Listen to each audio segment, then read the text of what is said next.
Ready sir.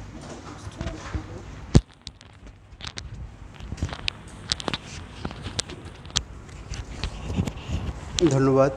আজকে উপস্থিতি মাত্র 2 জন। যারা অনলাইনে আছেন আমার মনে হয় যে আগামী ক্লাস থেকে বোধহয় অনলাইন ক্লাসটা অফ করে দিলে বেটার, যেহেতু এখন আস্তে আস্তে প্র্যাকটিক্যালের দিকেও জোর দিতে হবে, আপনাদের থিওরিটিক্যালের দিকেও জোর দিতে হবে। তো অনলাইনে আসলে ক্লাস হয় না, এখন হলো যে মন দিয়ে ভালোভাবে চালানো আর কি বিষয়টা। তো আজকে আমরা যে বিষয় নিয়ে আলোচনা করব সেটা হলো, আজকের বিষয় কি জানা আছে?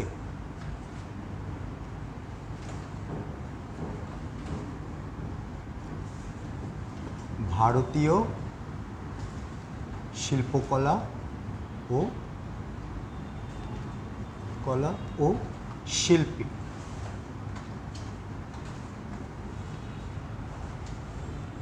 বুঝতে পারছেন? ভারতীয় শিল্পকলা ও শিল্পী। এখন আপনারা কি ভারতীয় কোনো শিল্পী বা শিল্পকলা সম্পর্কে কি ন্যূনতম আইডিয়া আছে? যেমন ক্লাস 6 থেকে 8 পর্যন্ত কিছু বইতে ভারতীয় কিছু শিল্পীদের নাম আছে বা ওদের শিল্পকর্ম আছে। প্রথমে ধরা যাক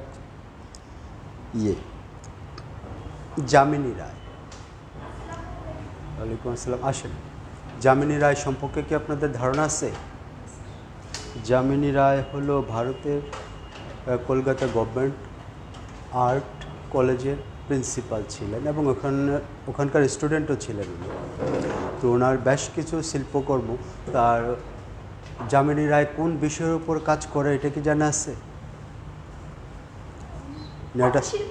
হ্যাঁ, ফটো তো কোনো শিল্পর আওতায় পড়ে না, যদিও আমরা বর্তমানে অ্যাড করে নিচ্ছি। ঠিক আছে, একটা সময় তখনকার আমলে ফটো শিল্পটা শিল্পের আওতায় ছিল না বা আমরা গণ্য করিনি। এখন ফটো শিল্প একটা শিল্পের আওতায় আছে। যামিনী রায় মূলত কাজ করতেন ফোক আর্ট নিয়ে। ফোক আর্ট কি জানেন? যেমন ফোক আর্টও জানেন। পটচিত্র নাম শুনছেন? পটচিত্রে কি কি হয় মনে হয়? গাজীর পটের নাম শুনছেন? গাজীর পট তো বোধহয় আপনাদের নোয়াখালী অঞ্চলে বেশিরভাগ। যেমন একটা কাহিনীকে নিয়ে ওইটাতে ছবি আঁকে, ওই কাহিনীটাকে ধারাবাহিকভাবে ছবি এঁকে এঁকে এবং গীত বলে আর কি, গ্রাম্য ভাষায় গীত বলে বলে ওই ঘটনাটা বর্ণনা করে, যেমন গাজী কালু। এটা কি আপনাদের অঞ্চলেই বোধহয়? ঠিক আছে। আর এখন তো আমরা ছোটোবেলায় দেখছি যে গাজীর পট গিয়ে গিয়ে বাড়ি বাড়িতে চাল ডাল বিভিন্ন রকম তুলে নিত, কিন্তু এখন এটা খুব একটা দেখি না, মোটামুটি বিলুপ্ত। তো যামিনী রায় মূলত সে সব ধরনের পেন্টিংয়ে করত, কিন্তু মূলত সে পটচিত্র নিয়েই ছবি আঁকতো, যেমন চক্ষুদান পট, তারপরে লক্ষ্মীর সরা, বিভিন্ন সরাচিত্র তো আপনাদের ভিতরে বেশি সরাচিত্র, যেমন লক্ষ্মীর সরা। তারপরে এখন হলো যে ভারতীয় শিল্পকলা ও শিল্পী। এখন ভারতীয় কোন কোন শিল্পটা আপনাদের জানা আছে বলে মনে হয়? একটা বলে। এখন তো নেটের যুগ, সব কিছু স্ক্রল করলেই পাওয়া যায়। ভারতের যে কোনো একটা স্থাপত্যকলার নিদর্শন বলতে পারেন, যেমন তাজমহল আছে আগ্রাতে, তো যেমন বিভিন্ন দুর্গগুলো আছে, ওইগুলো কি দেখছেন? ছবি দেখছেন, যাওয়া হয় নাই নাকি? তারপরে কুতুব মিনার, দিল্লির কুতুব মিনার সম্পর্কে কি জানেন?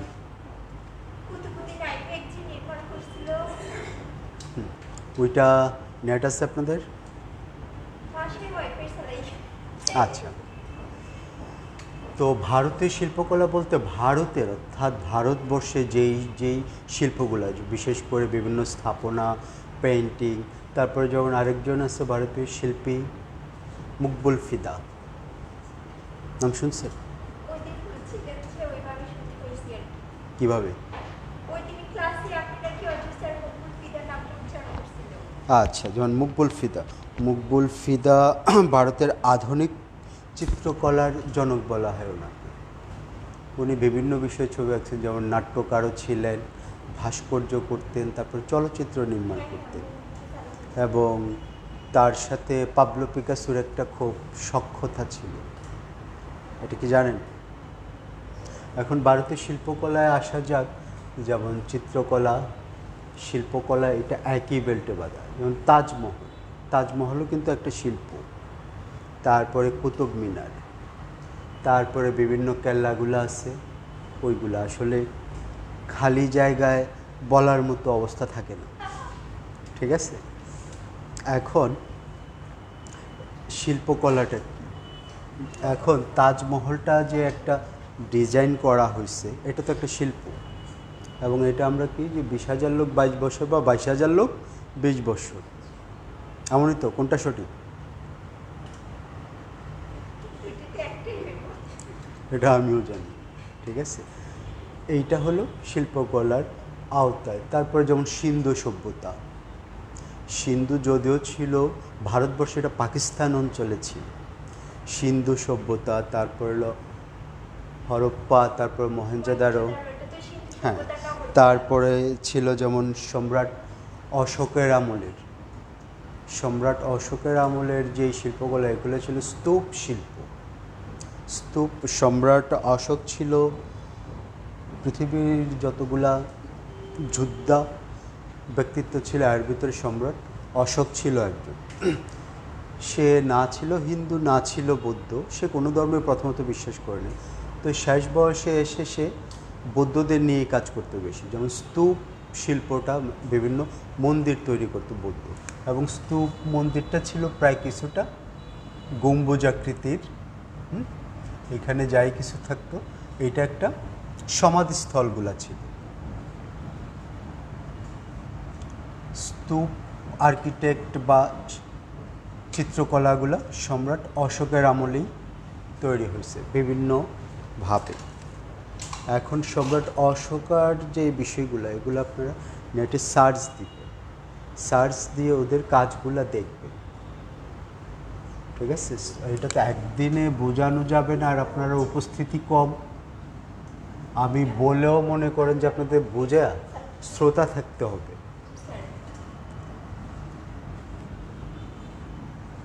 তারপরে হলো যে যেমন আপনারা নেটে বিভিন্ন, যেমন আর্কিটেক্ট অফ ইন্ডিয়া বা প্যালেস অফ ইন্ডিয়া, এসবগুলো সার্চ দিবে, বা বাংলাদেশেও সার্চ দিয়ে দেখবেন। যদিও আমাদের ভারতীয় শিল্পকলা, ভারতীয় আরেকজন শিল্পী ছিলেন রামকিঙ্কর বেজ, নাম শুনছেন?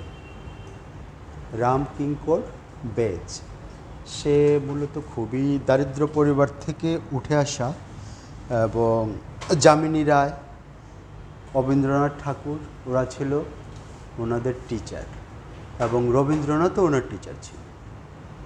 ঠিক আছে, আর মূলত সে ছিল ভাস্কর্য শিল্পী। ভাস্কর্য শিল্পী বোঝেন? হ্যাঁ, যারা মূর্তি, বিভিন্ন বিমূর্ত মূর্ত বিভিন্নভাবে ভাস্কর্য নিয়ে কাজ করে। আপনাদের এখানে কি আছে ভাস্কর্য এই অঞ্চলে? চৌরাস্তায় যেটা হাটটা, হাত আর কোথায় না, ওই পাশটা আমার যাওয়া হয় না, আমার আসা পর্যন্ত এই রাস্তায় যতটুকু পড়ে। হ্যাঁ, রামকিঙ্কর ছিল একজন খুবই শক্তিশালী ভাস্কর্য, এবং ভাস্কর্য জগতে, বিশেষ করে ভারতবর্ষে এবং কলকাতা ভিত্তিক, সে ভাস্কর্যের সাথে, যদিও পশ্চিমা রীতিনীতি নিয়ে পড়াশোনা করছে, কলকাতা গভর্নমেন্ট আর্ট কলেজে পড়াশোনা করছে, পশ্চিমা এবং পূর্ব দুই রীতিকে মিশ্রণ করে সে নিজস্ব একটা রীতি তৈরি করছে। এবং সে এতটাই ভাস্কর্য তৈরি করছে, খুবই দারিদ্র। যেমন ছবি আঁকতে গেলে এখন বুঝবেন যে রং লাগে, পেন্সিল লাগে, ক্যানভাস লাগে, একটার পর একটা আপনার জিনিস লাগবে। আর আপনি যত প্র্যাকটিস করবেন তত আপনার জিনিসপত্র লাগবে। আসলে অভাবে বা অর্থাভাবে শিল্প অনেক সময় হয় না। আর যারা প্রকৃত শিল্পচর্চা করে, সামনে যেইটা পায় ওইটা দিয়ে ওনারা শিল্প তৈরি করার চেষ্টা করে। এবং উনি কখনো তার শিল্প বিক্রি করতেন না। তো একজন কোশ্চেন করলো যে স্যার আপনি আপনার শিল্পকর্ম বিক্রি করেন না কেন? তো সে বলল যে আপনার কাছে যদি আপনার বডির একটা অঙ্গ চাই, যেমন হাতটা পাটা কিনতে চাই, আপনি কি বিক্রি করবেন? কয় না। আপনার যদি 4টা 5টা 2টা একটা যাই সন্তান থাকে, আমি যদি চাই এখান থেকে আমাকে একটা সন্তান বিক্রি করবেন, আপনি কি করবেন? কয় না।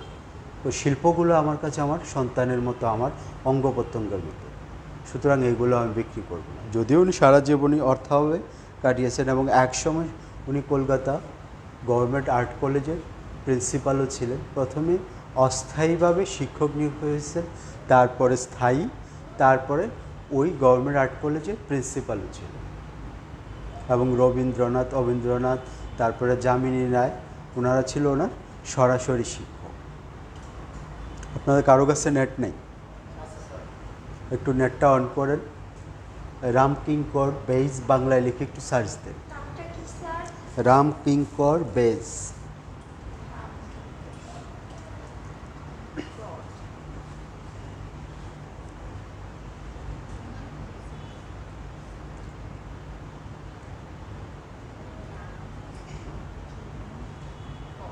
পাওয়া গেছে?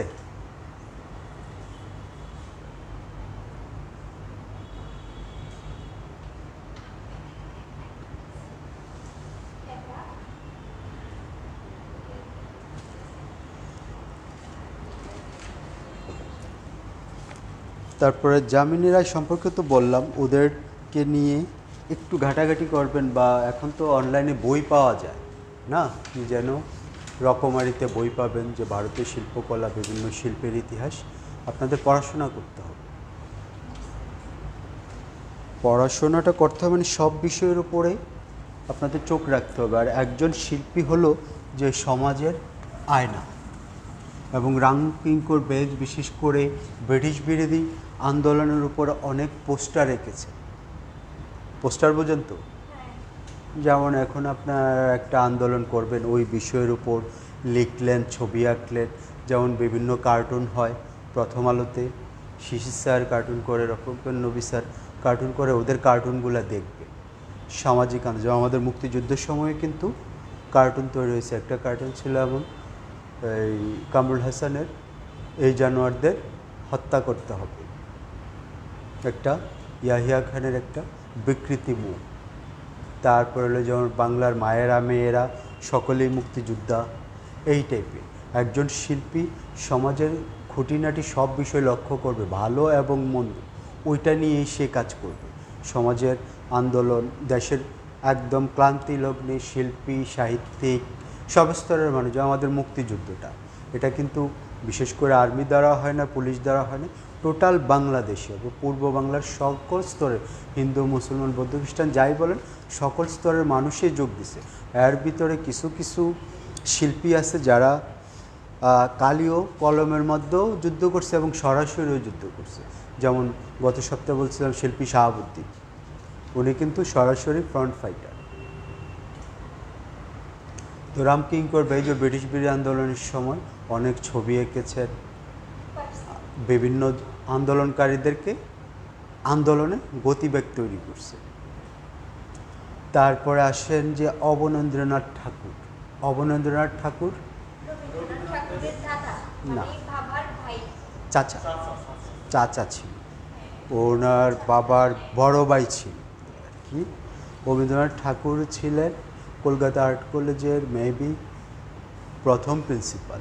আর ব্রিটিশরা তখন, আর ঠাকুর পরিবার কেন্দ্রিকই কলকাতাটা ঘুরে উঠছে। কারণ হলো ঠাকুর পরিবারটা ছিল একটু ওই সম্ভ্রান্ত পরিবার, এবং ব্রিটিশরা বিভিন্ন শাসকরা কলকাতায় আসলে আগেই ঠাকুর পরিবারে উঠতেন, এবং তারা শিক্ষিত ছিল, তাদের ধ্যান ধারণা চিন্তা ভাবনায় ওরা ভারতের উন্নয়ন করত। এবং কলকাতা আর্ট কলেজে কিন্তু মূল পৃষ্ঠপোষকতা ছিল ঠাকুর পরিবার এবং ব্রিটিশদের। এই দুইয়ের সম্মেলনে ঘোরে বাঙালি যারা শিল্পী ছিল তারা হয়তো পাশ্চাত্য এবং প্রাচ্য দুই শিল্প দ্বারাই গ্রহণ করছে। বুঝতে পারছেন? এখন আপনারা এখান থেকে যা শিখতেছেন জানতেছেন, 2-3 জন টিচারের সান্নিধ্য পেলেন বা 4-5 জন টিচারের সান্নিধ্য পেলেন, একজন টিচারকে হয়তো আপনি ফলো করবেন, বা 2 জন টিচারকে ফলো করে আপনি নিজের একটা জায়গা তৈরি করবেন। আর ভারতীয় শিল্পকলা আপনি দেখবেন যে বিশেষ করে আজ থেকে 200, 300, 500, 600 বছর আগের যে স্থাপত্য কলাগুলো, মিনিমাম 100 বছর আগে যাই, 100 বছর আগের দেখবেন যে বিল্ডিংগুলোতে কিন্তু কোনো রড নেই। এটা কি খেয়াল করছেন? আপনাদের আশেপাশে পুরাতন বিল্ডিং আছে? কোথায়? আমাদের ওইখানে একটা জমিদার বাড়ি আছে, ওটা আমি এখন ওইখানে কিছু সনাতন ধর্মের মানুষ থাকে, ওদের দুর্গা পূজা আর দুর্গাটা ওইখানে রাখা হয়। ওইখানে জমিদার বাড়িতে রড নাই, বাড়িটা নির্মাণ করা হয়েছিল। আচ্ছা, মানে মিনিমাম 100 বছর আগ থেকেও 70-80 বছর আগ থেকে রডের ব্যবহারটা শুরু হয়েছে। যেমন আর্চেস, আগেকার ব্রিজগুলা এই টাইপের হইত, কালভার্টগুলা। এগুলো খেয়াল করছেন কিনা আমার জানা নেই। আগেকার ব্রিজগুলার মাঝখানেও কোনো ইয়ে ছিল না, ধরেন এটা হলো ব্রিজের মূল জায়গা। হ্যাঁ,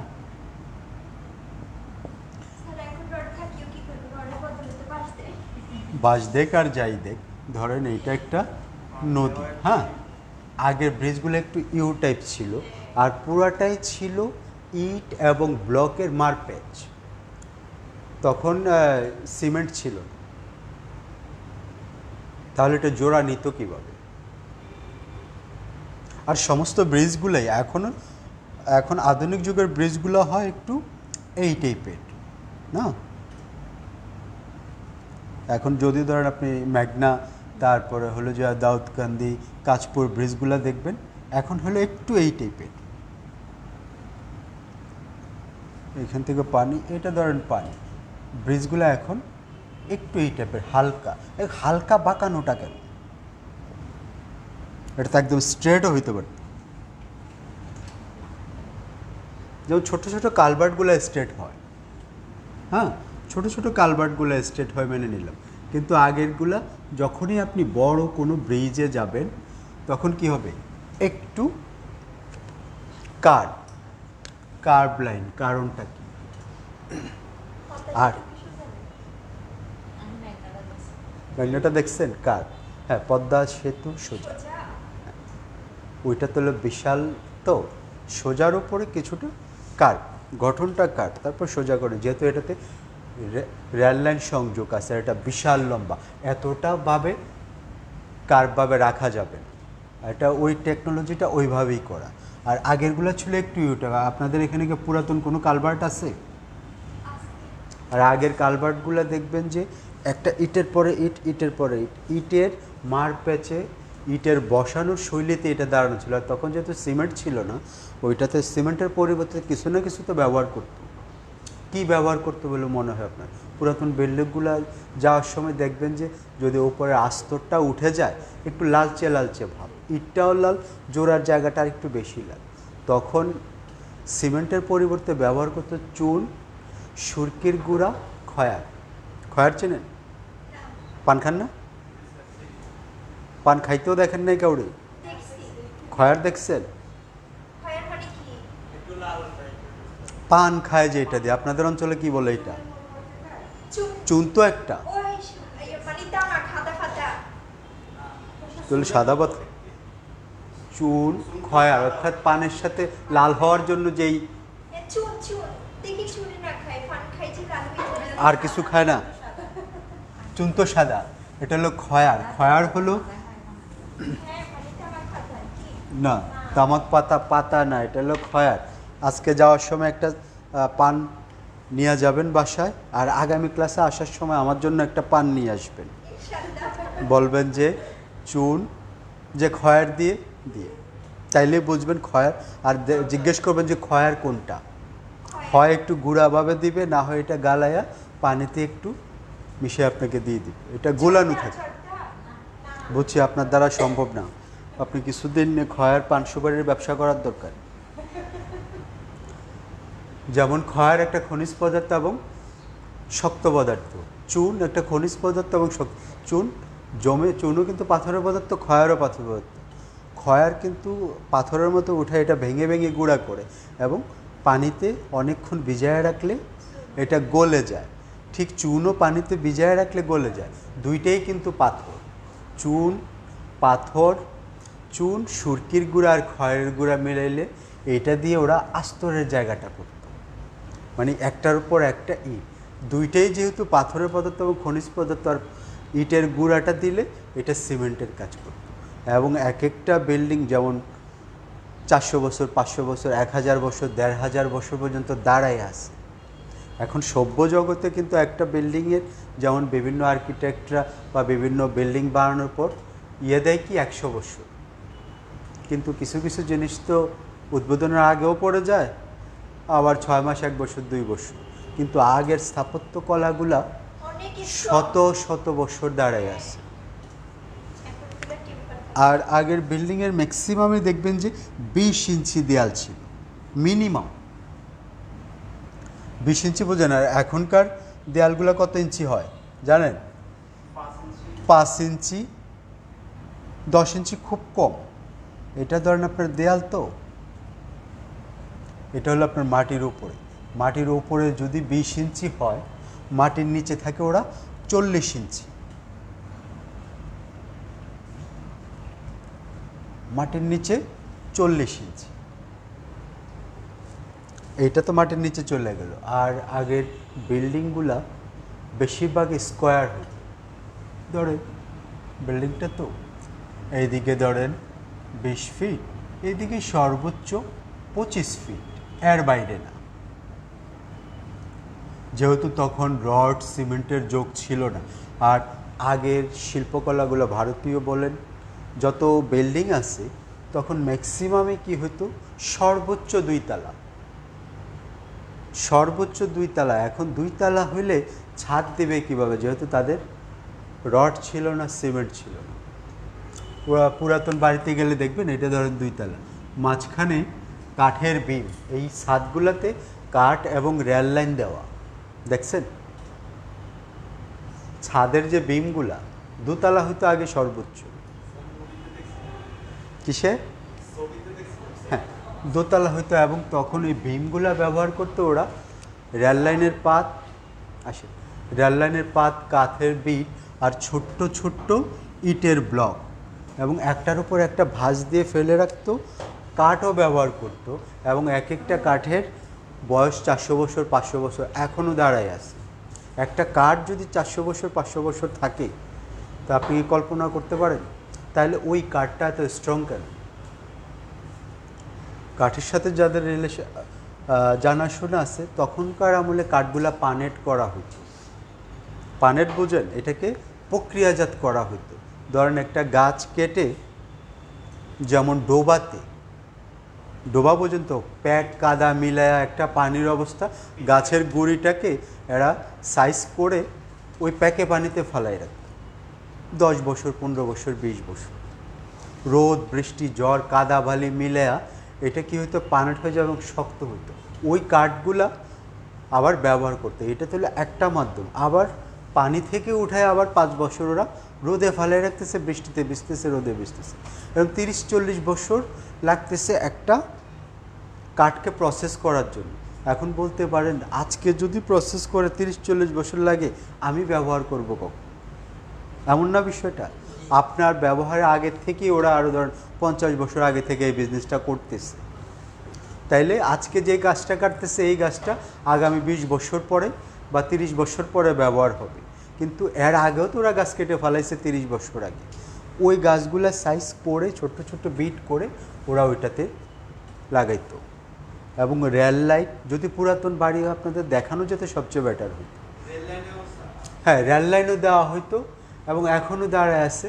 আর আগের ধরেন 100 বছর, 200 বছর, মিনিমাম 100 বছর আগেই যাই, একটা বিল্ডিং মিনিমাম 2 তালা বিল্ডিং বর্তমান 3 তালারও বেশি। হাইট বেশি কারণ ছিল কি?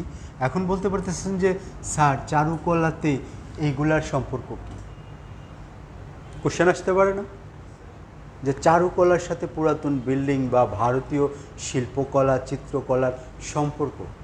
আপনাকে যেই কোনো বিষয়ে জানতে হলে, আর শিল্প যেহেতু পৃথিবীর প্রথম এবং আদি মাধ্যম, তাহলে আপনাকে জানতে হবে একটা বিল্ডিং কিভাবে হইল, এই বিল্ডিংয়ের কাঠামোটা কী। আজকে আপনারা হয়তো ছবি আঁকার জন্য বিশেষ করে চারুকলা 1 বছর কোর্সে আসছেন, আপনাকে আমি বললাম যে ম্যাডাম, যে স্যার আমার বাসায় তো একটা নকশা করব, আমাকে একটা বিল্ডিংয়ের নকশা করে দিন। আপনাকে জানতে হবে আলো কোন দিক থেকে আসবে, ঠিক আছে? যেমন দক্ষিণের জানালা বলি আমরা, মানুষ কিন্তু বাড়ির দক্ষিণ পাশে পুকুর কাটত আর এর অপোজিটে বাড়ি করত। পুকুর রাখার কারণ কি? বাতাস আসার জন্য। হ্যাঁ, বাতাসটা পুকুরের পানিটাকে ভারী দিয়ে আপনার ওইদিকে প্রবেশ করবে, যার কারণে পানিটা ঠান্ডা হওয়ার কারণে বাতাসটা ঠান্ডা। আর এখন তো পুকুর সংস্কৃতি উঠেই যাচ্ছে।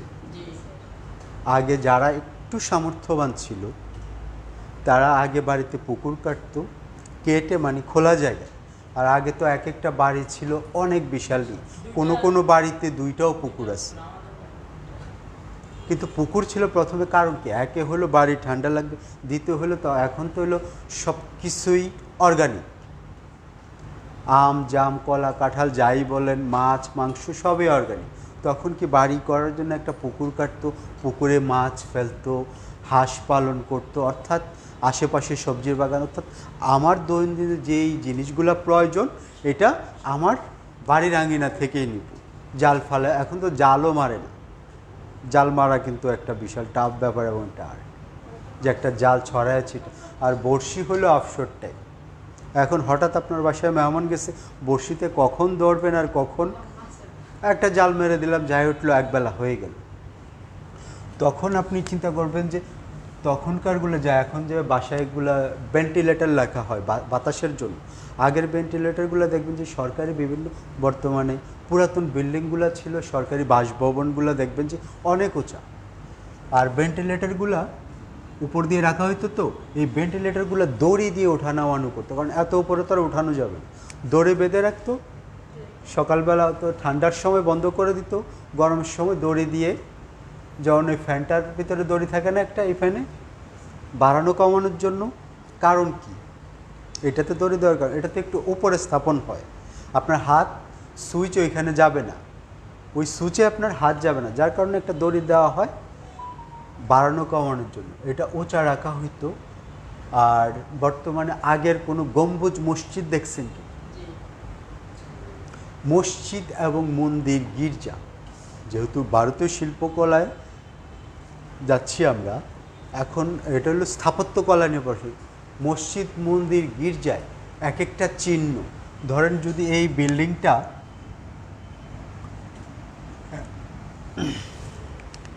এখন যে গির্জাগুলো তো দেখছেন, মন্দিরগুলো দেখছেন, মসজিদগুলো দেখছেন,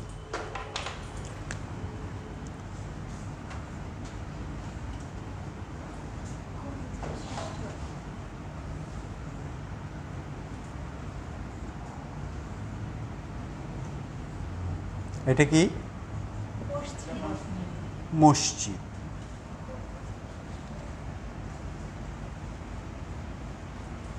এটা ছোট্ট একটা দরজা, এটা হলো গির্জা। অনেক মন্দিরগুলো আগের যে পুরাতন মন্দিরগুলো, অনেক সময় ঢাকা কুমিল্লায় বা আপনারা নোয়াখালী ঢাকা আসার সময় দেখবেন যে মাছ পাথরের জায়গায় বন জঙ্গলের ভিতরে একটা বিল্ডিং দাঁড়ায় আছে, এটা কিন্তু আগে মন্দির ছিল, বা মন্দিরটা ওইখানেই রাখা হইতো। কেন? খোলা জায়গায়, মানে এখানে এই আশপাশে এলাকায় 4-5টা গ্রাম, ওই 4-5টা গ্রামকে কেন্দ্র করে সবার যাতে সমান দূরত্বে থাকে, মাঝখানে করা হতো, যে কারো বাড়ির একবারে পাশে আপনার বাড়ি এইটা, আমার বাড়ি এইটা, আমার যাইতে হবে একটুক, আপনি আসবেন একটুক না, ওই এলাকাটাকে ভাগ করে ঠিক মিডলে মন্দির মসজিদগুলো করা হতো। তারপরে প্যাগোডাগুলো তো দেখছেনই, প্যাগোডাগুলো প্রায় একই সাইজের হয়। এখন এইটার সিম্বলটা এমন কেন, মন্দিরের সিম্বলটা এমন কেন? আর খ্রিস্টানদের তো ক্রস চিহ্নটা চেনে নেই না, এটা কিন্তু একটা তলোয়ার। এইটাই এমন কেন? প্রথমত এইটাতে অনেক জিনিস কাজ করে। প্রথমত এই গম্বুজের জায়গাটা ফাঁকা, তখন তো মাইক ছিল না। আর যখন আপনার রুমটা একটু খোলামেলা থাকবে, একটা গম্বুজ থাকবে, বাতাস কোনো একটা জায়গায় আটকানোর ব্যবস্থা থাকবে, তখন দেখবে যে আপনার শব্দটা প্রতিধ্বনিত হবে, শব্দটা বাড়ি খেয়ে আওয়াজটা একটু লাউডলি হয়। গম্বুজ মসজিদে আপনি এটা দেখেন, বা যে কোনো গম্বুজের জায়গায় আপনি দেখবেন যে আপনার কথাটা একটু রিপিট হয়। এটা হলো একটা কারণ। এখানে বিভিন্ন ধর্মের মানুষরা যায়, ওই ধর্মের যাজকরা ধর্ম সম্পর্কে বক্তৃতা দেয়, যেহেতু মাইক ছিল না আওয়াজটা একটু বাড়ার জন্য। দ্বিতীয়ত হলো এটা একটা সিম্বল যার যার ধর্ম অনুযায়ী। এখন মসজিদে তো আর আসলে শহরকেন্দ্রিকগুলোতে কিন্তু গম্বুজ হয় না, মিনার হয় না। আর মিনারটা দেওয়া হইতো কেন? মিনারে উঠে আজান দিতে হইতো কেন?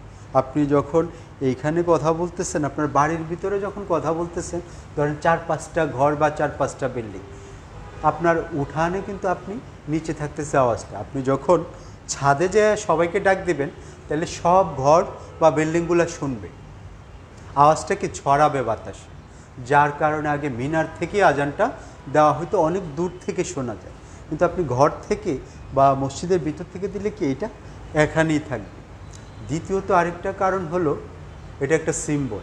আপনি হিন্দু, মুসলমান, বৌদ্ধ, খ্রিস্টান, আমিও জানি না, রাস্তার লোকজনও জানে না। এখন আপনি মন্দিরে যাবেন, মসজিদে যাবেন, বিশেষ করে আপনি ধরেন ঢাকা শহরে গেলেন বা কলকাতা, দিল্লি যাই গেলেন, আপনি চিন্তা করলেন যে এখন নামাজ পড়বো বা পূজা দেব বা একটু প্রার্থনা করব, কোথায় যাব? আপনি হাঁটবেন আর রাস্তার দিকে খেয়াল করবেন, দেখবেন যে একটা মিনার দেখা যাচ্ছে ছাদের ওপর দিয়ে।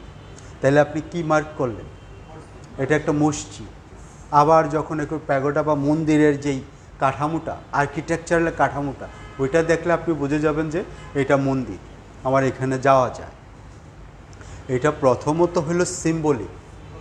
দ্বিতীয়ত হলো যে কিছু হলো, এটাকে কি বলে, কিছুটা হলো যে ধার্মিকভাবে আকর্ষণ করা হলো যে সিম্বলিক, আর হলো যে ওই জায়গাটাকে ব্যালেন্স করা, মানুষের কণ্ঠের সুরটা একটু জোরে শোনা, এইটা হলো কারণ। তো এই যে মসজিদ মন্দিরগুলো এই টাইপে আনা হয়েছে, এটা কি কারণে? করোনা শৈল্পিক চিন্তা ভাবনা থেকে আনা হয়েছে। এবং আজ থেকে 400 বছর 500 বছর আগে একটা মানুষ একটা বস্তু বা বাড়ি যাই কিছু তৈরি করার জন্য অনেক কিছু চিন্তা করত। এটাকে ডান দিকে থাকবে না বাম দিকে, এবং বিল্ডিংটা কিভাবে অনেক দিন টিকবে। এখন মনে করেন যে বিল্ডিং বেশি দিন টিকতে আমি দেখিনি। এই যে মনে করেন বুর্জ আল খলিফা 160 তালা না যেন 65 তালা, এটারও কিন্তু মেয়াদ 100 বছর। হ্যাঁ, এখন না, দুবাই, ঠিক আছে, 100। এখন পৃথিবীতে বহির্বিশ্ব সম্পর্কে ধারণা নেই। বাংলাদেশে সব বিল্ডিং, আপনি একটা অ্যাপার্টমেন্ট করলেন জায়গা দিয়ে, বিভিন্ন বিল্ডার্স দিয়ে 100 বছর দেয়। আদৌ 100 বছর টিকবে কিনা আমার সন্দেহ আছে। কিন্তু দেখেন তাজমহল আজও দাঁড়ায় আছে। কুতুব মিনার, দিল্লির কুতুব মিনারটা দেখছেন?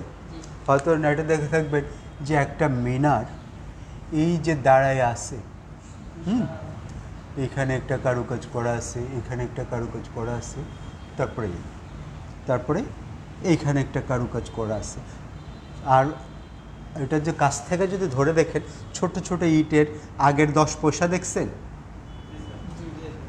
পুরা জিনিসটা হলো এরকম করে কাজ করা। কুতুব মিনারে কোথাও রড নেই, এত বড় মিনারটা দাঁড়ায় আছে, কোথাও রড নেই। আর এখন তো এত বড় মিনার রড দিয়ে রাখাটা, রড নাই, সিমেন্টও নাই। তবে সিমেন্টের অল্টারনেটিভ তারা ব্যবহার করছে, একটু আগে যেটা বলছি, খয়ার, চুন, সুরকির গুঁড়া। আর বাসায় এটা পরীক্ষা করার জন্য কি করে, বাজার থেকে পান সুপারি যেখানে বিক্রি করে, একটু চুন নেবেন, একটু খয়ের টুকরা নেবেন, আর একটা ইট বাসায় ভাঙা গুঁড়া করে পানিতে গালাইয়া রোদে রেখে দেবেন, এটা পাথর হয়ে গেছে। চুনও একটা পাথর, খয়ারও একটা পাথর, মাঝখানে এই বস্তুটাকে ধরে রাখার জন্য ব্যবহার করছেন ইটের গুঁড়া। আমরা যখন বালি ব্যবহার করি, এই যে এইটার ভিতরে কারুকাজ, দিল্লি কুতুব মিনার, আপনি অবাক হয়ে যাবে যে এটা দাঁড়ায় আছে কিভাবে, এটার ভিতরে কি আছে আপনার কি।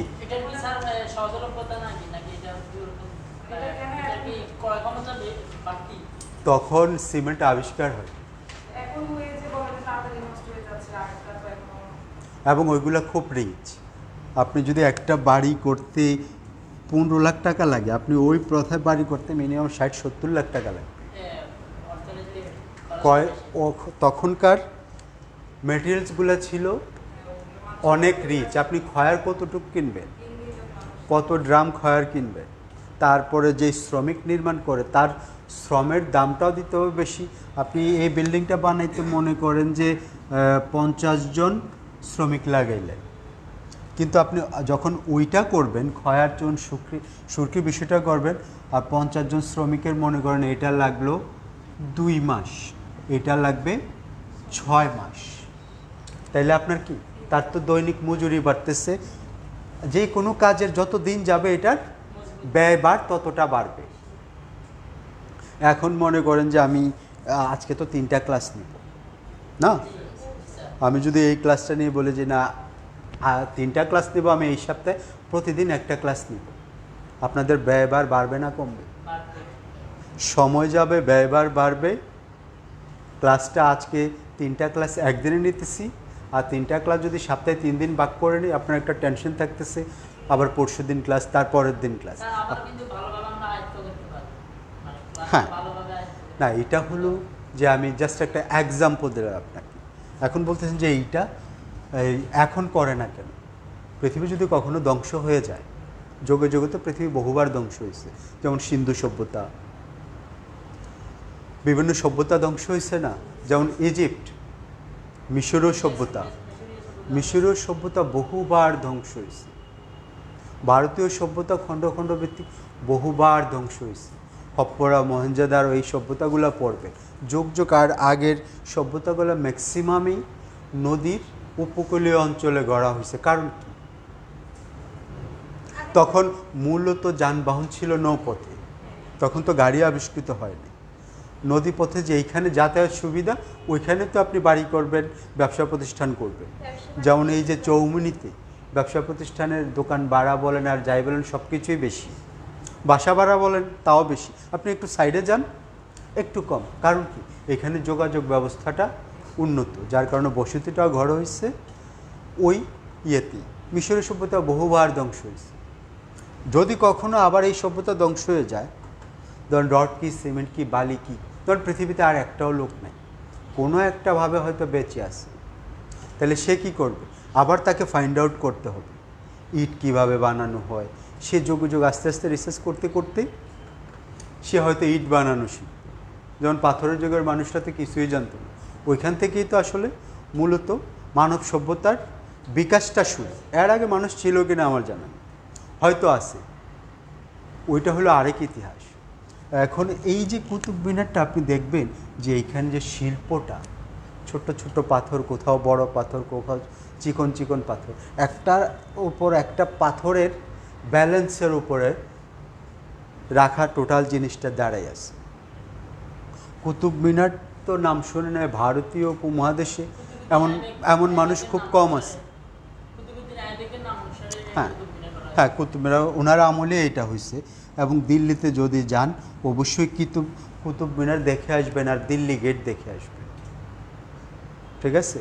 আর ভারতের শিল্পকলাটা এতটাই সমৃদ্ধ যে আপনি রাস্তা দিয়ে, গাড়ি দিয়ে বা ট্যাক্সি দিয়ে যাচ্ছেন, ওই দিকে দেখবেন যে একটা মহল পড়ে আছে, ওই পাশে একটু সামনে গেলেন বিশাল একটা পুরাতন মহল পড়ে আছে, হয়তো এটাকে আশপাশে গাছ লাগাই দিয়ে গার্ডেন করে ফেলছে।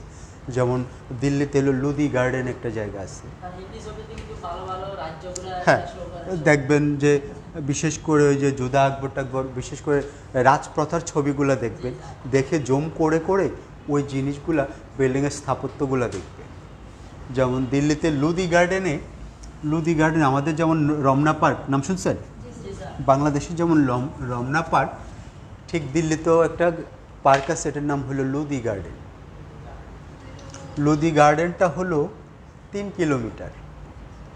এটা হলো কিছুটা ট্রায়াঙ্গেল আকৃতির, স্কোয়ারও না ট্রায়াঙ্গেলও না, আবার কোথাও কোথাও এটাকে বলা যায় এটা সার্কেল।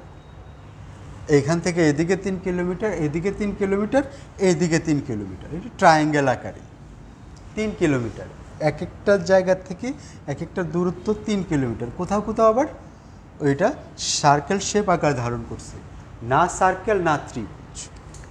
তো ওইখানে আমি যখন গেলাম যে দেখলাম হাঁটতে হাঁটতে, এবং লুদি গার্ডেনের পাশেই হলো যে ইন্ডিয়ান ইসলামিক কালচার সেন্টার। তো আমি যেই হোটেলে, ওই হোটেলে হলো যেমন এটা হলো যে সংরক্ষিত এলাকা। আপনি ইন্ডিয়ান ইসলামিক কালচার সেন্টারের সদস্য যদি হন তাহলে ওইখানে ঢুকতে পারবেন, থাকতে পারবেন, খাইতে পারবেন। এখন আমি বাংলাদেশ থেকে যা ওইখানে থাকলাম কি করে? ধরেন আপনি ওই ক্লাবের বা ওই সংস্থার মেম্বার, আমি আপনার দাওয়াতে গেলাম, আপনার রেফারেন্সে আমি থাকতে পারব। তখন ছিল, ওনার নামটা মনে নেই আমার, তো উনি ছিল দিল্লি প্রেস ক্লাবের সভাপতি। প্রেস ক্লাব পর্যন্ত সংবাদ সংবাদ সংস্থা আর কি, অর্থাৎ সাংবাদিকদের একটা সংগঠন। তো ওনার ওইখানে ছিলাম, প্রথম ছিলাম আরেকটা হোটেলে। তো উনি বললো যে কালকে থেকে তোমরা ইসলামিক কালচার সেন্টারে থাকবো। তো এখানে ছিলাম, ওইটার পাশে হলো লুদিঘাট। তো সকালবেলা হাঁটতে হাঁটতে গেলাম, তো ওইখানে ছিল 11টা দেশের আর্টিস্টরা। বাংলাদেশ থেকে আমরা 3 জন গেছি, কুমিল্লা থেকে আমি, আর রাজশাহী থেকে একটা ছেলে একটা মেয়ে। অস্ট্রেলিয়া, অর্থাৎ 11টা দেশের শিল্পীদের একটা এক্সিবিশন হয়েছে, ওইখানে আমি গেলাম। তো লুদি গার্ডেনটা, এটার বলার কারণ হলো, একটা গার্ডেনটা ধরেন ত্রিভুজ, হ্যাঁ, 3 কিলোমিটার। এইখানে একটা মহল, এইখানে একটা মহল, এইখানে একটা মহল। মহল মানে কি? প্রাসাদ মানে সেই, মানে ধরেন 500-700 বছর আগের এখনও বিল্ডিং দাঁড়ায় আছে। দেখলাম যে কোথাও এক একটা ইটের সাইজ ধরেন এই বিশাল, আবার কোথাও পাথরের ইট না, পাথরের ব্লক, এবং এগুলো কিন্তু বানানো না, পাথর কেটে স্লাইস করে ফিনিশিং করে বানানো, এবং এক একটা জোড়া থেকে আরেকটা জোড়া এতটাই নিখুঁত, ইচ্ছা করলে আপনি একটা মোটা কিছু ঢুকাইতে পারবেন না জোড়াতে, হয়তো সামনে ঢুকাইতে একটা ব্লেড ঢুকাইতে পারবেন না। যদি পাথরের উপর, ওইখানে আবার সিমেন্ট নেই, পাথরের উপর পাথর লাগানো, সিমেন্ট বা ইট খয়ের সুরকিরও কোনো কিছু নেই, শুধু পাথরের ব্লকের উপরে পাথরের ব্লক চাপ দেওয়া। এইটাই তো আশ্চর্য যে ভারতীয় শিল্পটা যে এতটাই সমৃদ্ধ ছিল আজ থেকে 500-600 বছর আগের তাদের আর্কিটেকচারাল স্থাপত্য শিল্পটা। এবং ওইটা যাই দেখি আমি, এইটা মহলটা আসলে কবরস্থান। এক একটা মহল আমরা থাকার জন্য জায়গা পাই না, বা ভারতে বলতে থাকার জন্য জায়গা পাই না, ওরা শুধু একটা মহলে 5টা কবর, কবরের টিভিটা হলো এরকম, এইটা পার্ক, তো ছেলেমেয়েরা ওইখানে বসে প্রেম করতেছে, ঠিক আছে। আর যখন ভিতরে ঢুকলাম, বাইরে থেকে ঢুকলাম, দেখলাম ইটগুলা, মানে পাথরেও দেখা অবাক হচ্ছে, যেহেতু আমি স্বভাবতই এই কেন্দ্রিক লোক, ওইটা আমাকে টানে বেশি। তো গেলাম, যেদি ভিতরে 5টা কবর এরকম টাইপের, ছেলেমেয়েরা ওপরে পা দিয়ে বসে আছে, আড্ডা মারতেছে, প্রস্রাব পায়খানা করে আছে, পরিত্যক্ত যাওয়া অবস্থা। আবার এইটার থেকে আর সবটা সমস্ত কিন্তু পার্ক, নান্দনিক রাস্তাঘাট, ফোয়ারা, ঝর্ণার লাইটিং এবং সর্বোচ্চ সিকিউরিটি ব্যবস্থা। আবার ওইটাতে গেলাম, এইটার থেকে এইটা আরও বড়, ওইখানে হলো 3টা কবর, এবং ওইটাতে আবার আলাদা প্রাচীরও করা। একে তো মহল, এটাতে আবার আলাদা প্রাচীর করা। স্যার কবরগুলো কি বিশিষ্ট জনদের? তখনকার রাজা বাদশাদের। হ্যাঁ, এইটার থেকে যখন এইটা আসলাম, এইটা এক ক্যাটাগরি, এইটা এক ক্যাটাগরি, এইটা হলো সার্কেল ক্যাটাগরি, এটা আরও উন্নত স্থাপত্যকলা। এখানে হ্যাঁ সবগুলোই কবর। তো নেপালের একজন ছিল, আর্টিস্ট ছিল, সে হলো নেপালের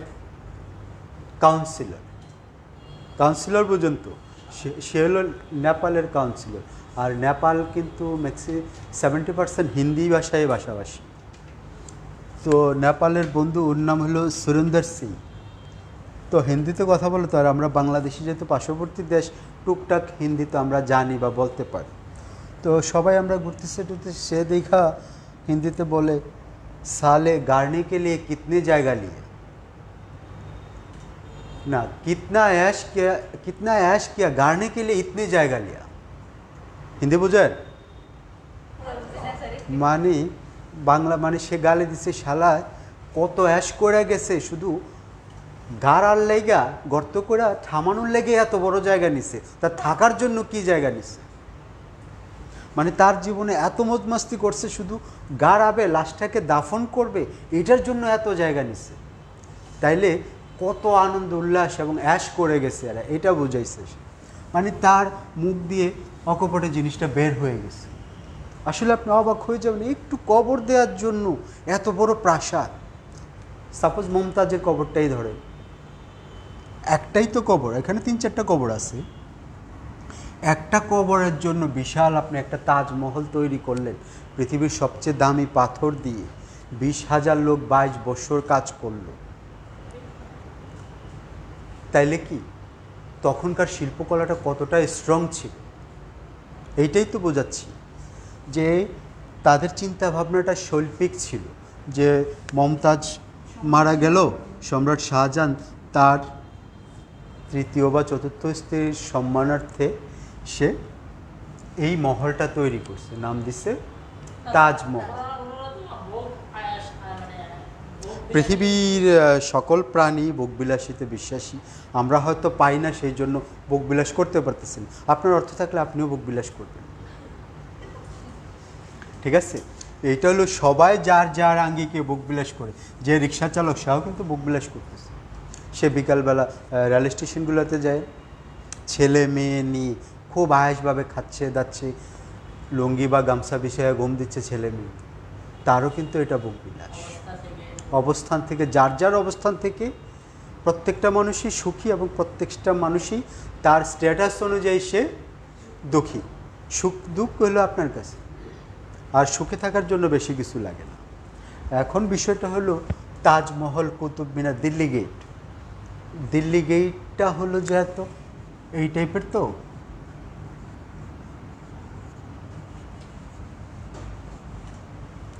এইটা একটা ব্লক, এইটা একটা ব্লক।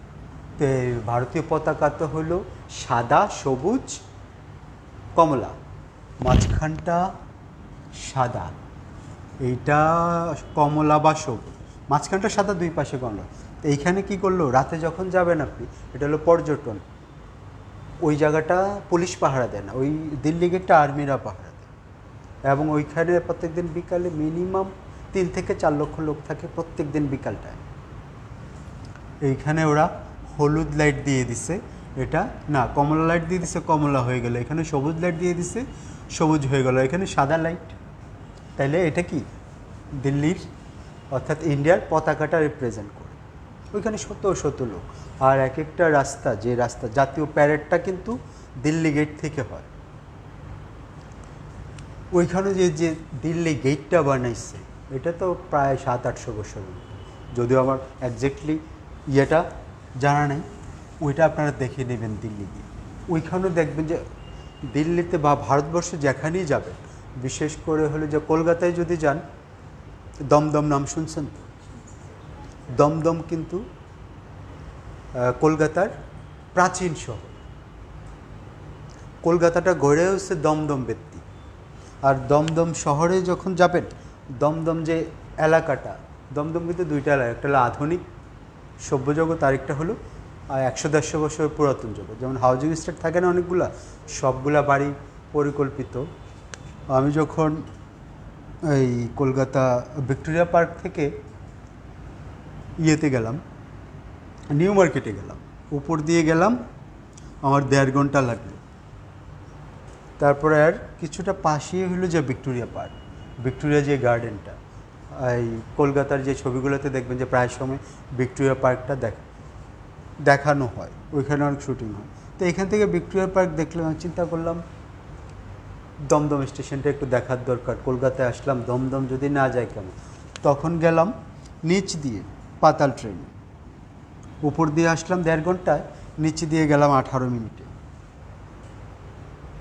তো এখন নাইমা, যেহেতু আমার জন্য এটা একটা পুরাতন মানে নতুন শহর, তো আমি স্টেশন থেকে বের হইলাম গেট দিয়ে, বের হয়ে ধরেন রেলওয়ে স্টেশনের রাস্তা দেয়াল, আমি এখান দিয়ে বের হয়ে আমি চিন্তা করতেছি কোন দিকে যাব। একদিকে হাঁটা ধরি, আমি কি করলাম, ডান দিকে হাঁটা ধরলাম। এদিকে হাঁটা ধরে দেখলাম যে সবগুলা বিল্ডিং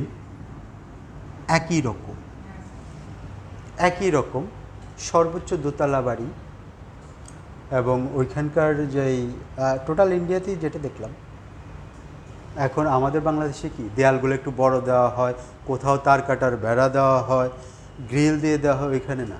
ওইখানে হলো সর্বোচ্চ কোমর বা বুক পর্যন্ত দেয়াল, আর গেট হলো খোলামেলা, আপনি গেট দিয়ে ভিতর সব দেখবেন। কলকাতার বাড়িঘর আর আমাদের বাংলাদেশের বাড়িঘর অনেক পার্থক্য। হ্যাঁ, ওইটা হলো এক বাড়ি থেকে আরেক বাড়ি দেখা যায়, দেয়াল হলো কোমর পর্যন্ত, আর বাহিরে কোনো মানুষ নেই। এইটার বিল্ডিংয়ের ভিতরে যে মানুষ আছে বোঝা যাচ্ছে না, এবং রুমগুলো খুব বড় বড়। আমি হাঁটতেছি আর প্রচণ্ড রোদ, আর পানি খাচ্ছি, দেখি যে ওইদিকে মানুষও কম, রিক্সাও পাচ্ছি না যে ভাই আমি ওইদিকে যাবো বা এয়ারপোর্ট যাবো। হাঁটতেছি 5-7 মিনিট বা 12-13 মিনিট হাইটা দোকানপাটও না, একটা লন্ড্রি পাইলাম, ওইখানে দাঁড়াইলাম, দাঁড়ায় পানি খেলাম। যেহেতু স্বভাবত আমার সিগারেটের অভ্যাস আছে, লন্ড্রির সামনে দাঁড়ায় একটা সিগারেট জ্বালাইলাম, জ্বালায় জিজ্ঞেস করলাম, দাদা এয়ারপোর্টটা এদিক থেকে কত দূর? আপনি কোত্থেকে আসছেন? আমি বললাম যে স্টেশন থেকে আসলাম। রোডটা তো ওই দিকে, অর্থাৎ আমি যেই জায়গাটা ফালাই আসছি এইখানে একটা দেয়াল, এই দেয়ালের পাশে হলো গ্যাঞ্জাম আর গ্যাঞ্জাম, গাড়ি ঘোড়া, বিল্ডিং, মানুষ, আমাদের শহরগুলা যেমন। এইখান দিয়ে এতটুক পথ গেলাম, আমি একটা মানুষ পাইলাম না, একটা রিক্সা পাইলাম না, দরজা জানলাতে কোনো লোকও দেখলাম না, এবং সবগুলা বিল্ডিংই 100-150 বছরের পুরাতন। তা আবার হাঁটতে হাঁটতে হাঁটতে হাঁটতে এদিকে আসলাম, এই জায়গাটা পার হইতে গ্যাঞ্জাম শহর শুরু হয়ে গেছে। আমি বললাম এত মনে মনে চিন্তা, এত দূর গেলাম তো যাওয়া একটা অভিজ্ঞতা হয়েছে। আমি যেহেতু সমস্ত বাস টার্মিনালগুলা আর হলো যে বিভিন্ন স্টেশনগুলো, এখানে বাজে লোকদের আনাগোনা বেশি থাকে, পকেট মার, চিটিং, বাটপার মানুষ। এমন চিন্তা করলাম এক দেশ থেকে আরেক দেশ, এক শহর থেকে আরেক শহর, কাকে জিজ্ঞেস করা কোন বিপদে পড়ি, নিজে আগে হাঁটতে থাকি। এই কেন্দ্রিক মানুষগুলো একটু ম্যাক্সিমাম যারা ধান্দাবাজ তারা এইখানেই থাকে, বাস স্ট্যান্ড, রেল স্টেশন, লঞ্চঘাট, ওইগুলোতেই থাকে, বিভিন্ন দালাল টাইপের লোকজন। আমি চিন্তা করলাম যে এই জায়গায় কাউকে কিছু জিজ্ঞেস করা যাবে। এখানে আসলাম, আইসা দেখলাম যে বিশাল যানজট, মানুষ। ট্যাক্সি জিজ্ঞেস করলাম, এয়ারপোর্ট 200 রুপি 250 রুপি, কী বলে যতটুক জায়গা না। চিন্তা করি যেহেতু আমার ফ্লাইট রাত তো 7টায়, মাত্র বাজে তো 12টা 12:30। ওইখানে গেলাম, একটা বাস পেলাম যে ডাকতেছে এয়ারপোর্টে, ওটা যাই হোক, নাহলে 2 ঘন্টা লাগবে, একটুকুই তো। বাসে উঠে গেলাম, 2 রুপি হইল ভাড়া, 2 রুপি, আর এখানে হলো 200-250 রুপি। এখন কিছু দূর আগানোর পর দেখলাম রাস্তায় মহা যানজট, মিটিং মিছিল হচ্ছে। আমাদের বাংলাদেশে আইডিয়ালে মিটিং মিছিল হলে তো মিনিমাম লাগবে 1-1.5 ঘন্টা, কিন্তু দেখলাম না, তারা মাঠের মধ্যে মিটিং মিছিল করে, কিছু লোকজন রাস্তাঘাট ক্লিয়ার করে, অর্থাৎ যানজট যাতে না হয়। তো এইটা বলার কারণ হলো যে পুরাতন দমদম পুরাতন নগরীটা কিন্তু ওইখানে সব 100-150 বছরের পুরানো এক ধরনের বিল্ডিং, এবং স্থাপত্যকলাগুলো একই রকম, আর যুগে যুগে স্থাপত্যকলাগুলো এক এক রকম হয়। ধরেন যে কুতুব মিনার, তারপরে হলো রাজস্থানের বিভিন্ন পুরাতন কীর্তি, যেমন অর্থাৎ সম্রাটদের আমলে, শাহজাহান, আকবর, ওদের আমলের স্থাপত্যকলাগুলো ছিল একরকম, তার পরবর্তীতে স্থাপত্যকলাগুলো আসলো আরেক রকম। যুগে যুগে বিভিন্ন স্থাপত্যকলা আসবে, কিন্তু বর্তমানে আপনি যদি স্থাপত্যকলা নিয়ে আগাতে চান তাহলে আপনাকে ঐতিহ্যগুলো জানতে হবে। যেমন আজকে কুতুব মিনারটা দেখাইলাম, বা আমি নিজে দেখে আসছি, বা আপনারা ফটোগ্রাফে দেখলেন। ভবিষ্যতে যদি আপনি একটা মিনার টাইপের চিন্তা করেন, ওইটাও কিন্তু আপনার মাথায় আসবে যে একটা মিনার করলেই কুতুব মিনার আদলে করা যায় কিনা, বা ওইটা ভেঙে চুরে নতুন একটা ফর্ম দাঁড় করানো যায় কিনা। কারণ আপনি যখন একটা বিল্ডিংয়ের ডিজাইন করবেন, কখন করবেন? আপনি 8-10টা বিল্ডিং দেখছেন বা দেখতে দেখতে অভ্যস্ত যে সবগুলোর তো এই টাইপের হয়, আমি একটু ব্যতিক্রম টাইপ করি। তো আজকে আমরা এই ক্লাসটা এখনই শেষ করে দিচ্ছি, যদিও আমার এই বিষয়ে ভারতীয় শিল্পী এবং শিল্পকলা নিয়ে 3টা ক্লাস থাকবে। তো নেক্সটে আমরা আজকে আমরা কাদের নিয়ে আলোচনা করলাম? মকবুল ফিদা, তারপর চাঁদনী রায়, অমরেন্দ্রনাথ, তারপর হচ্ছে রবীন্দ্রনাথ ঠাকুর, রামকিঙ্কর। এই ওদের সম্পর্কে, হ্যাঁ, একটু ওদের সম্পর্কে যারা অনলাইনে আছেন এই 5 জন নোট করছেন, ওদের সম্পর্কে 1 পেজ লিখে আনবেন, প্রত্যেক শিল্পী সম্পর্কে 1 পেজ। ওকে, আজকে এই ক্লাসটা এই পর্যন্তই। ধন্যবাদ।